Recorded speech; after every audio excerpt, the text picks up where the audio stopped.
Okay, for today's fishing adventure, we're going to do a little bit of patch reef fishing.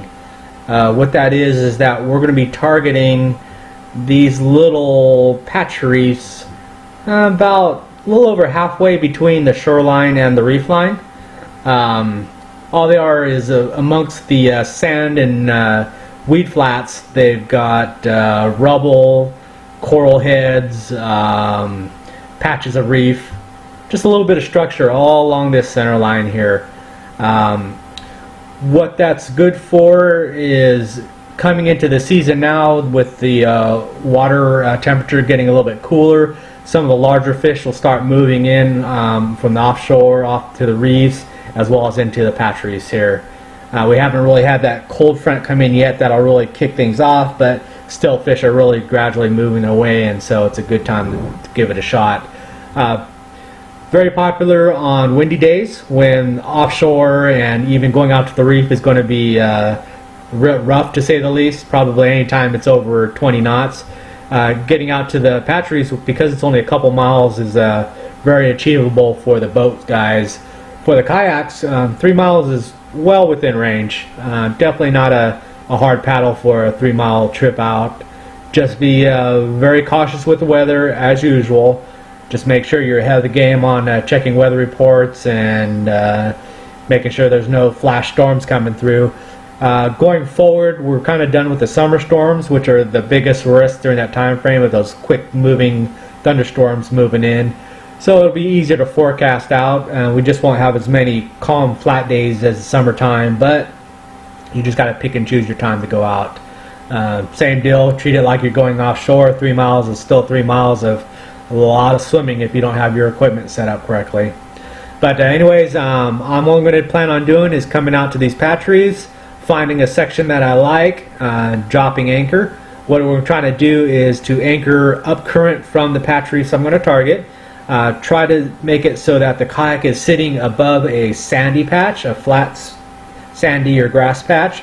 And primarily what that's for is we're going to use the chum to pull the fish off those patch reefs and up current to where the kayak is, so that when I do hook a fish, I have a better chance of keeping them out of those dugouts and holes and stuff where they can get cut off or locked up in there.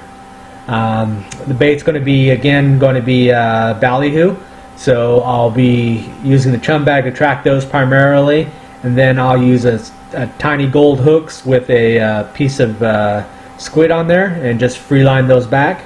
Don't even have to go very far back, maybe 5 feet back in front of the kayak is enough. You'll see them gathering up right there, and as I catch them one at a time, I'll put one on my down rod, which will be set up with a knocker rig, 2 to 3 ounce weight on a fluorocarbon leader with a 5 to 7 knot circle hook, and then that weight can free line the line. I'll pitch it out, let it sink to the bottom, and then give it a foot or two of leeway so that bait is just sitting on that bottom fluttering. And then for the top rod, I'll be just doing the same, free lining it with a trace of wire and another 5 to 7 knot circle hook. Tail hook them so that they're swimming away from the kayak, and just kind of let them swim around out there and see what they attract.